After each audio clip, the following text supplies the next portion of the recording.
What's going on, y'all? So listen. What's going on, y'all? So we are back again for another episode review of The Shy. This is season 3, episode 10, the finale. A couple of them, 2, 3, that's what it's called. Okay, first before we get up into it, I just want to say thank you to those at The Shy. And Lena and Showtime who sent me this poster right here. It's a fan art, whatever. It's really nice. I gotta find some place where I'm gonna put it up because I actually kind of really do like it. See, it's a painting. But anyway, now that we got that out the way, we got all the pleasantries out the way. Let's get into this episode review of The Shy. Okay, I got some questions. The episode was cute. For a season finale, I'm going to be 100% honest. The episode was cute for a season finale. But I truly expected some more stuff to happen. You know what I'm saying? I did like this season overall. I did feel the way that, the direction of the season has changed and stuff because, the subtraction of a main character with Brandon Mitchell's character, Jason Mitchell's character, Brandon, being gone, so we had to change things up a little bit. I would have liked this season, and this is before, I know I'm doing all this before I get into the episode. I would have liked this season to be a little bit more grittier than it was, since we started off on, we seeing the violence and stuff. And it's not necessarily trying to say, oh, it has to be so violent and all this stuff, but we started off in the streets, and it started off like a street drama. You know what I'm saying? From season 1, when we had old boy who played, I forgot his name, Trice. Okay, we had Trice and Q. You know what I'm saying? We had them. They was all heavily in the streets, and Reg, and then we see Reg coming to power. That continuation, in season 2, and then, Doodah coming along and, being this big bad Dundada up in there. You know what I'm saying? And I get that, they was trying to change the narrative a little bit, trying to set it up for season 4, because I see where they're trying to go with season 4, bringing Trig in this season, trying to make it seem like, at the end of the episode, we find out that Trig gonna be the new lieutenant. You know what I'm saying? And Doodah gonna have his power. He's extending his power. You know what I'm saying? But I just would have liked it to be a little bit more grittier. Okay. I felt like on certain parts it focused more, it spent too much time on certain parts, especially like, in no shade, we needed to see it, but the Keisha situation, I felt like they could have did that in probably 2 less episodes. Okay, and then we still could have got some more stuff in it, that really would have set us up with some stuff, for season 4. Hopefully they come back for season 4. I really do want them to come back from season 4. And like I said, I actually like this season, but I wished it was a little bit more grittier, somewhere along that line. Like, I needed to see somebody get their ass beat. Dude, I punching and stumping that dude span out. That wasn't enough for me. I mean, I liked it. What does that say about me? I liked it, but girl, like, come on. I wanted to see some stuff go down. But it was some real life stuff, okay? So, anyway, that's why I still like the season. I'm not complaining about the season being bad, because to me it wasn't a bad season. I just wished it was a little bit more, in certain parts just didn't drag on as much. But let's just get into this episode, this season finale. This season finale was cute. I wish it would have had something that would have just, left me like, damn. But it didn't, okay? But it was alright. So, this season finale, it starts off with Ronnie's funeral, okay? You got the service people, the military there.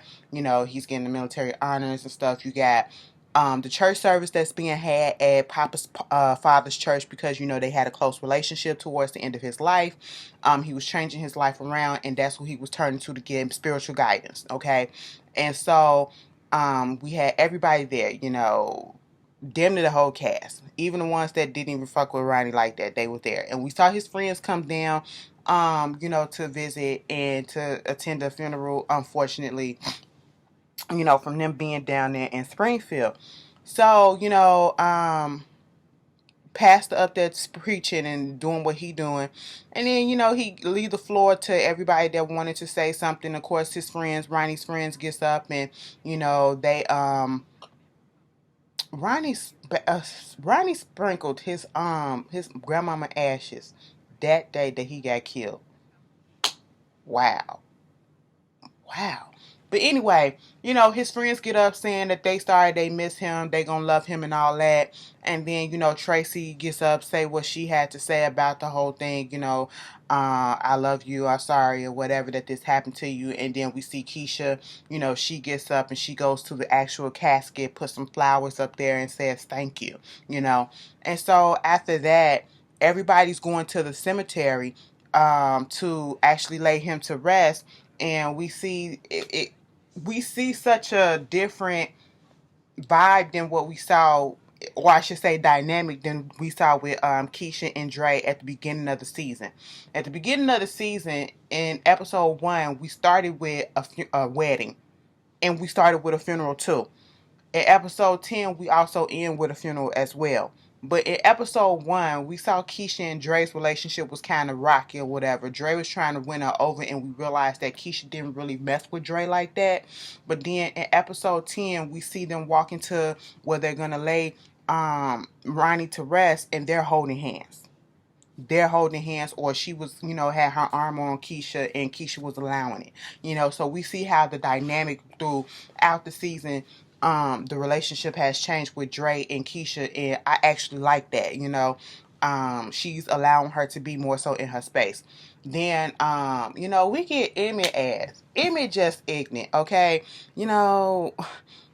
I'm surprised he's still alive, because there's a lot of people out there that still want him dead and all that stuff. Jada, like, calm down, okay? We at this funeral or whatever. And then, he see Keisha's walking off, and, he goes up there trying to talk to her, see if she's okay. And then she winds up saying, I don't want to talk to you about what's really going on. He said, try me, I'm here for you, whatever. She said that she's pregnant, okay? And so at this point,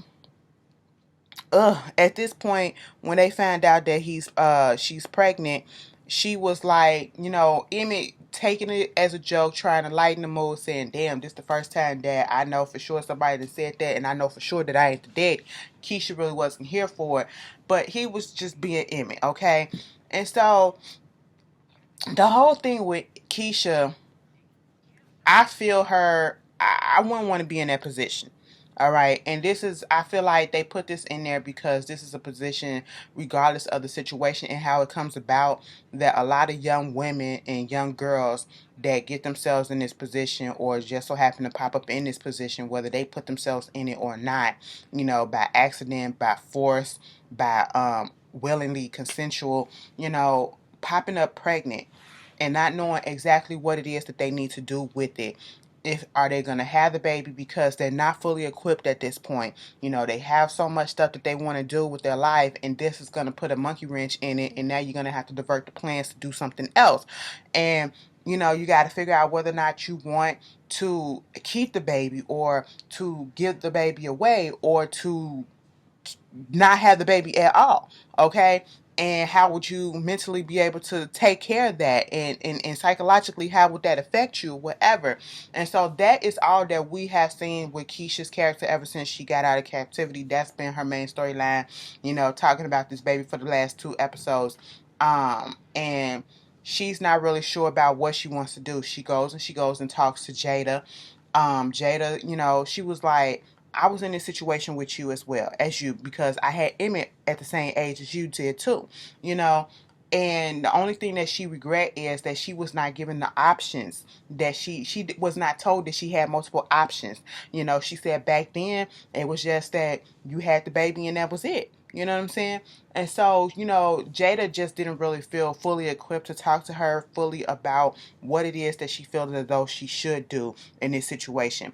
But she sat her down with Tiffany, which I was surprised, because we know the episode where Keisha got taken, we found out Tiffany and Keisha had a little issue, or I should say Tiffany more so had an issue with Keisha, because she thought that Keisha wanted her man or whatever. And that really wasn't the case, okay? But, I was glad that they was able to get over their differences, or I should say Tiffany was able to put her differences that she had with Keisha to the side and actually be there for her and, you know, lend her experience. We got Jada's experience of being a teen mom, a young mom. And then we got Tiffany's experience of dealing with having to abort a child. You know what I'm saying? And we finally get to address what we was all talking about when we first came on in the first episode. I thought Tiffany, now we know we not crazy. Now we heard Tiffany tell Emmy that she was pregnant, and that's the reason why Emmy got back with her. That's what we thought. But come to find out, Tiffany was pregnant, and she decided that, you know, it took her a few weeks to decide whether or not she wanted to keep the baby, and she realized that at this point she was not equipped to take care of two kids at the same time at that particular moment. Her life was not together enough, so that was the decision that she had to make. And, you know, she was just giving that to telling her side of things, her experience, I should say, to Keisha. And they had a moment where they were bonding and, you know, sympathetic, empathetic to one another, and, you know, they hugged or whatever. I actually enjoyed that moment. Go back to Ronnie's funeral though. Let's shout out to Lena and whoever did the casting for this. I will say a big surprise. I don't know where you been and how you didn't see this video of the lady that was singing at the church for Ronnie's funeral. You know, girl, I was like, she looks familiar, and I couldn't place it. But then all of a sudden, I heard the voice when she did that lower register and she got real deep. Amen. I said, oh no, I know where that came from. She was at this church rehearsal, and it was like this like auditorium or wherever they was at. I know y'all saw the video. It went viral, and her voice was crazy. I said they done snatched her up and put her up in the show. All right now, sis. Okay. And she did some good singing up in there too. Y'all know exactly what I'm talking about. Some of y'all do. I said, girl, yes. All right. Snatch him up and give him some little shine. Because she deserved. Give her a record deal. Give her a gospel record deal. Okay. Because mama voice is crazy. I'll buy her shit. But yeah, that's what was going on with that, you know, with little Keisha. And Keisha did go to the doctor, and she was, I think, about to have the abortion, but then she changed her mind. Nina came in there trying to talk to her, whatever, and then she was like, I don't know what I'm going to do, but I know I don't want to go back up into that room. And so they come home, you know, Nina and her having a moment where they're crying with each other. Kevin comes in, and he overhears what's going on, hears them crying, hears the crying or whatever, and trying to see what's happening.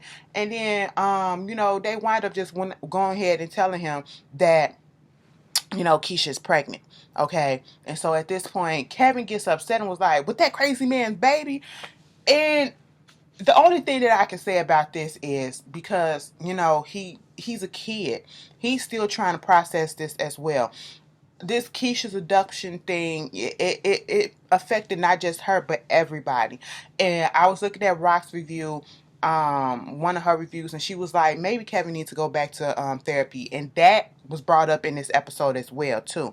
And I'm looking at it, yes, he needs some help as well to process exactly what's going on too.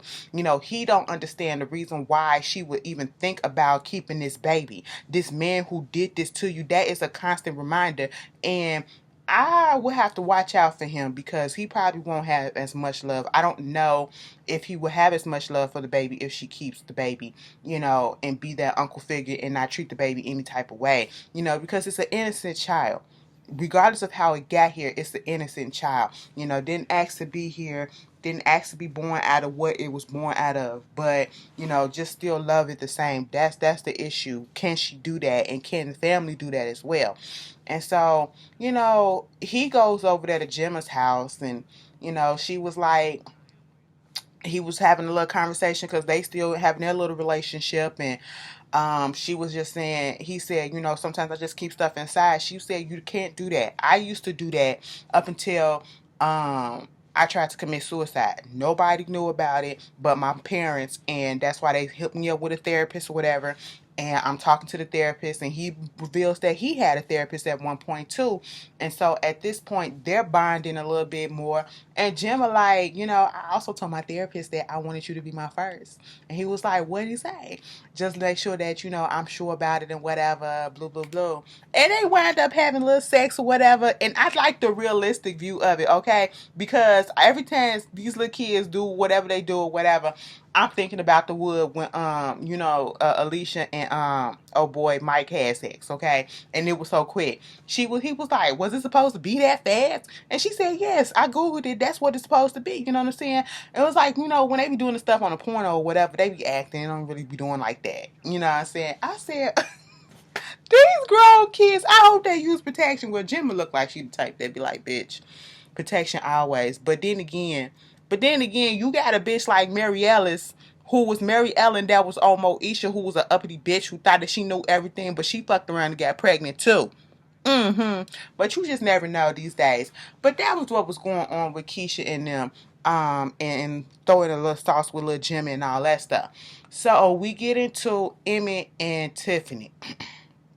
I'm just gonna zoom past this because this is one of the storylines that I'm gonna be honest, I truly don't get why they going this direction. Like it just didn't flow for me. It didn't flow for me. Like Emmett went from being this hustler to this hoe to all of a sudden want to be this business owner, which, okay, that's understandable. You progress to being out of, your hustling phase and going to a more legitimate business or whatever. That's fine. But I always had an issue with the fact that he went into a business that really was not his heart. You can't tell me that cooking and catering and all this stuff was his goal in life. What's the career path that he wanted to take? What's his dream? You know what I'm saying? It's like, he can't think for himself. So once he get involved with somebody else and they do something, he takes on what they're doing. And that's what he did with Brandon, if you ask me, because Brandon, that was his dream to have the little cooking truck and, the restaurant or whatever. And now Emmett is taking on that dream like he got some type of obligation as if that's his. And I truly feel like that's not. You know what I'm saying? And I don't feel like him and Dime gonna be successful. They're gonna have a falling out. If they bring this back for season 4, they're gonna have a falling out. And it's just not going to work. It's just not going to work. And then they putting it on the path where he's actually in a relationship with his baby mama that he's been having issues with, that he's cheated on before. You know what I'm saying? Like, it's just not going to work. And then throwing up in there talking about he getting married. Like, no, we're fast forwarding it and we rushed this for what? Why are they rushing to get this? And then they got married this episode. I didn't understand that. I didn't understand that storyline. Like, all to cover up the fact that he cheated on her. Like, I just didn't get that. Darnell boosting the goddamn suits and stuff. And they was like, we can't wear this stuff because, it's stolen. And, I do like the fact that Jada and Tiffany, throughout all of this, their bond became closer. She couldn't give no advice about getting married or whatever because she's never gotten married, but she did give Emmett little words of wisdom before they got married, treat her like she's, when she's out your presence, still treat her like she's in your presence and stuff like that. Just respect the girl. That's basically what it is. But when they was having their little bachelor parties, the banner for Tiffany, from Miss to Mrs. with all my bitches. I said, so ghetto. They up there talking to the goddamn therapist, just cussing her out, like cussing and everything. The therapist she trying to understand why y'all trying to rush and do all this so quickly.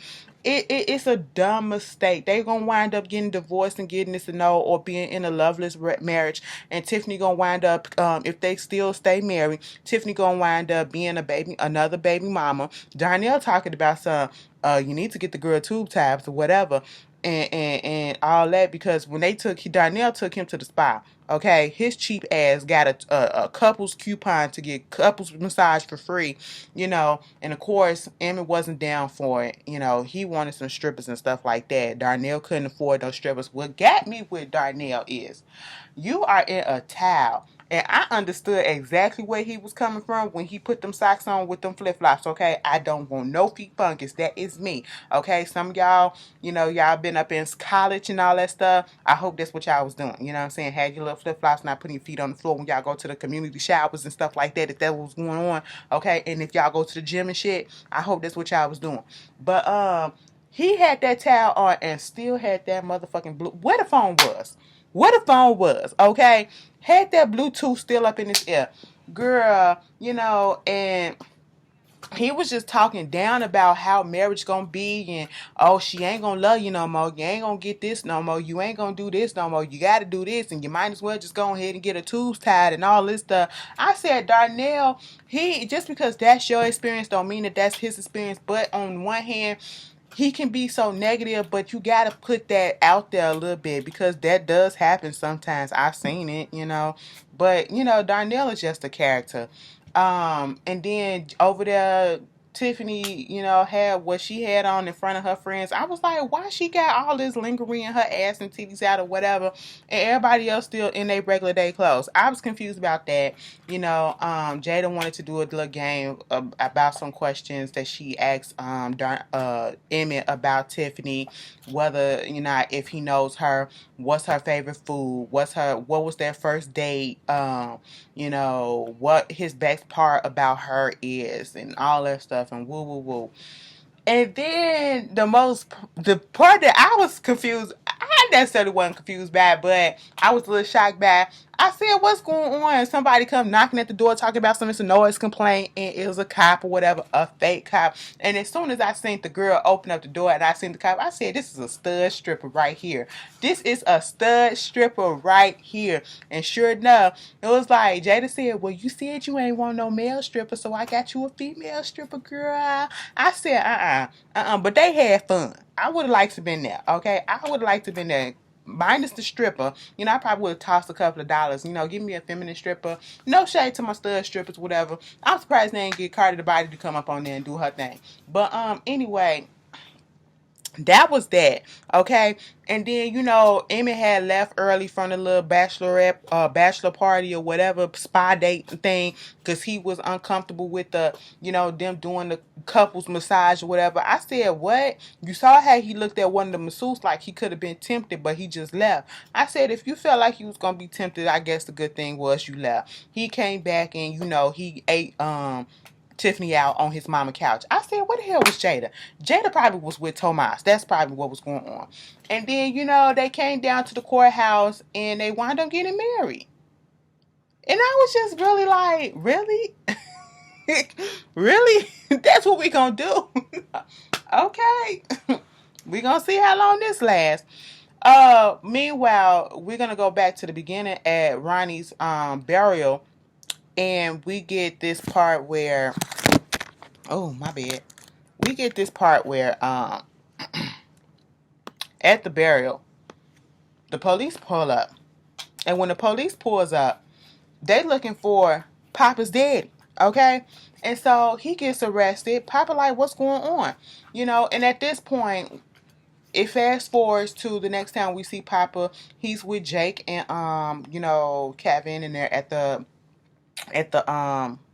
pizza place. They have to come into work, and this is all frustrating to everybody because, well, especially to Jake, because he has a family hearing to go to determine who's going to get custody of him, whether it's going to be Trig, his brother, or it's going to be Duda. And he's dealing with that. Papa don't know what's going on with his dad. He don't get no information. His mom's not saying nothing, so he's confused about that. Aisha do show up at one point and gives him this little necklace that got M for her, her name, saying, I want to, you want to be public or whatever. This is my way of making us public. I said, all right. Y'all heard when Kevin said, oh, these kids grow up so fast. But, he was sitting there laying his burdens down on her, just freeing himself, of the thoughts that he was having about his dad. Like, he's really conflicted in his spirit because, my dad is this man of God. Girl, y'all heard that shit that was going on with John Gray, Pastor John Gray. That thick neck nigga out here cheating yet again and got caught. Okay, girl, you gotta look at the videos that he was sending to the side chick, bitch. And one of them had the son in the back seat. Girl, during a pandemic, you out here cheating on your wife yet again, and I bet you gonna say the devil did it, and this is this, and blame it. Girl, shut up. That was you. That was you. But anyway, Papa having a little conflict of spirit right about now, because he's not getting any answers. He don't know what's going on, and he keeps thinking about the fact that Camille, he saw his daddy take that money from Camille. And so, Maisha's like, why don't you just ask him what's going on or whatever? And he was like, I do, but the Bible said you got to honor thy father. And then Maisha said, but you also got to honor thyself as well. I said, oh, see, they equally yoked. They are equally yoked for right now, okay? And I'm liking it. They be bouncing stuff. They're a grown little couple. They are a grown little couple. And at one point, we see Gemma's dad go to Duda, okay, and was like, listen, so the pastor got arrested and charged with money laundering, okay, laundering. And basically, he's about to start naming names and everything because he don't want to go to jail. And so Duda had to go take care of that. And so at this point, we find out what the charge is. He's money laundering and all this stuff and woo woo woo.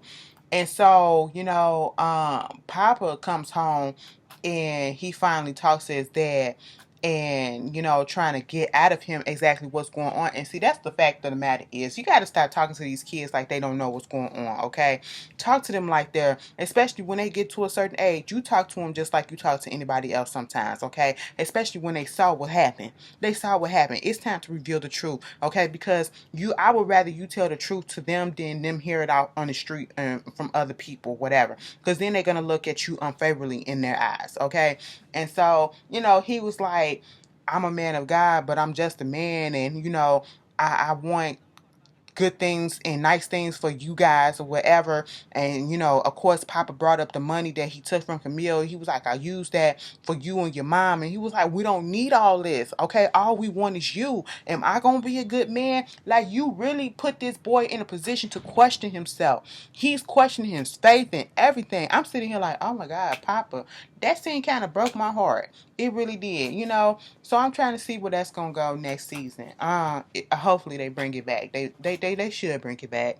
But meanwhile, the last story of this was Trig and Jacob and this custody battle with Duda or whatever. Now see, they brought Trig in, and I guess this was just to set up his character for if there is a hopefully season 4. You know what I'm saying? Because now we see what he's gonna be setting up to be doing in season 4. I guess in season 4 it's probably gonna get back to the streets. You know what I'm saying?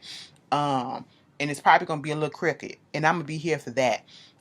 Because they could have utilized, I feel like they could have utilized Trig character a little bit more if they was going to bring him in. Because at one point, I was thinking, what was the point of bringing Trig in?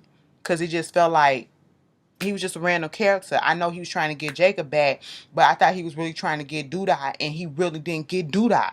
Unless he going to get Duda in season 4, he really didn't get him. And I was confused by that. By the end of this episode, I was confused by that. I thought like a battle was going to happen. I thought like it was going to be some back and forth stuff that was going to happen or whatever. Come to find out the little information that, they gave to Camille campaign, she didn't even freaking use, okay? Candy had to come down there and ask her, girl, why you not using the information? She said, listen, bitch, you only doing that because you trying to play me for a pawn, and I'm not about to be a pawn in your issues that's going on between you and your husband, okay? That's what it is. You know that he ain't shit, but you fucked around and married him, and you trying to use me to do your little dirty work and get him out the paint or whatever, but I'm not about to do that. I said, oh, so that's what it was. I said, so why y'all set it up last episode like we was really finna get somewhere, and then it fell flat on that? I was mad. I really wanted something to happen to Duda. Okay, that's my nigga, but I wanted something to happen to like put a chink in his armor or whatever. I wanted something to happen. Throw a little rock on his shit. You know what I'm saying? Because he too powerful right about now. He too headstrong, and he was even talking to Rose or whatever, because Rose was his lawyer, part of his lawyer team. and they go to the custody hearing, and Jake and Trig had a little moment on the elevator, because they're both nervous or whatever. At first, Jake said he wasn't nervous, but when Trig said he was nervous, he was like, okay, yes, I'm a little bit nervous, but at the end of the day, no matter what this judge say, you still my family, okay? And so, they let Jake speak at the little custody hearing, and he was just saying how, he don't like it at Duda's place or whatever, but, he's been spending a lot more time with Trig, and he loves him, and that's his brother and all that stuff, and he want to stay with him. Duda never showed up to the custody hearing, okay? And so at this point, because he didn't show, by default, Trick get custody of little boy Jake. And so Rose went over there to Duda and was like, why didn't you show up to the custody hearing? He was like, because why do I need one brother when I can have both of them? And I was like, what are you talking about, Duda? That little slide thing, and he won the mayoral candidate, he won the office or whatever. I looked at Camille and I was just like, crooked ass Lori Lightfoot would never, okay? She would have used that goddamn information to get herself back up in that office like she fucking did, okay? Y'all think Lori Lightfoot is, the done daughter, but bitch, look her shit up. Look her up. I'm just saying, look her up. Like, she for the police out here. She a Democrat, and she's slight Republican, to be quite. We're not gonna do that. But anyway, no politics. And so basically what wound up happening is we get this scene. I do like this scene though, that a bonding moment between Imani and Jacob, they start talking about, how he's liking the food, and I didn't know you can cook, and she was like, I've been cooking for myself and on my own since I was your age or whatever, so of course I can cook. And he was like, what's manslaughter? When you kill somebody but you wasn't trying to, it really wasn't your fault. And it was like, so who did you kill? And he was like, she was like, I killed my father, and it's because he was trying to kill me because he got a son, and he wanted a son but he really got a daughter. He was like, you know what I am, right? He was like, I know what you are. You the type person that you was born one way but you really feel another way. And he was like, that don't mean nothing to me. I learned about trans and all that stuff in school or whatever, so you're not a bad person. It is what it is. I was like, for Jake, I was glad that he had that mentality. I was a little shocked. I said, because these little badass kids can be rude as shit, okay? And Jake looked like one of them. I never trust Jake and his lips, okay? But you can like, I thought he was gonna say some wild out shit, but should have known, since he ain't really been acting out since they've been together. But other than that, they get into a little power struggle a little bit because she told him to go wash the dishes right away instead of going to watch TV, and she was just trying to put the law down. Like, you gonna respect me. I'm not gonna be overbearing, but you gonna respect me, and it's gonna be some rules up in this house. That's what he needs. He needs rules and structure. That's what Jake needs. And then, we get this knock at the door later, and it's Duda basically coming through saying that he want Trig to work for him since he gonna be up in the office or whatever doing the mayor duties.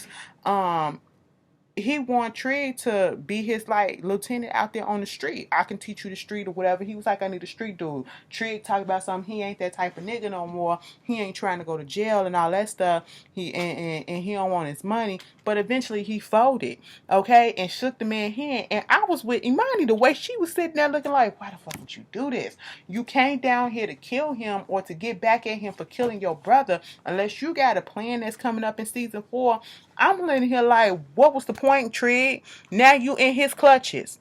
Now you in his air, and he already made it known that he ain't gonna let this shit be easy. Okay, he let him know that it's a new sheriff in town and it's him. You know what I'm saying? And you heard when he said he gonna make his head security the chief of staff or something with the police or whatever. I said, girl, crooked already. Cricket already. That's Chicago politics for your ass. But anyway, how does the episode end? The episode ends basically. See, like, I felt like they could have utilized Trig a little bit more. Like, he came on strong like a gritty character, but then he left like he succumbed to it. And then we see them, Jake and Imani and Trig, they acting like a family. She doing Jake hair, and Trig over there playing with the dishes and throwing water, whatever. We see Jada and them, they all cool or whatever. We see like all the couples are together. Nina and Dre smoking a blunt, dancing in the living room, whatever. And Maisha and Papa, they together. Papa then gave Maisha her a chain with his name, his little P for Papa on there, you know. And you got Kevin and little Gemma, they together. And we see Keisha, she gets up and she goes for a jog. I didn't like the way it ended. Okay, and I'm gonna tell you why I didn't like the way it ended. I wanted something more. I wanted something more. I wanted something to be like, damn, like that. It really had me saying, bitch, I can't wait to turn in to the Chi. This is my show, and I am going to turn in, so I was already going to expect that. But I really wanted something that'd be like, damn, bitch, did you see that ending? Everything ended on a copacetic, all to the good. We all one in the family type of thing. And I'm just sitting here like, that was cute. I wanted more. I really did. But maybe I'm asking too much or whatever. Maybe I'm being a little bit too critical. But you guys tell me how you felt about this season finale. And you understand where I'm coming from. Like, it was good. It wasn't a bad season finale at all. I just wanted something that would have just hit us in the throat. Like, damn. Okay, now you ended the episode last week with Ronnie's death. We wasn't really, we kind of saw it coming. But we wasn't thinking that it was going to happen right then and there. Probably would have thought that it would have happened at the season finale or whatever, but I wanted something like that. Like, hit me in my throat so I can be like, shit, you know what I'm saying? But, that's what happened. Anyway, you guys tell me how you feel about that. And no, I am not reviewing Lovecraft Country, okay? That is one of the shows that, baby, I ain't even got time to talk about right now, okay? That is one of my shows. First of all, it's a sci-fi show. I don't review sci-fi shows like that because it'd be a little bit too technical and all that stuff.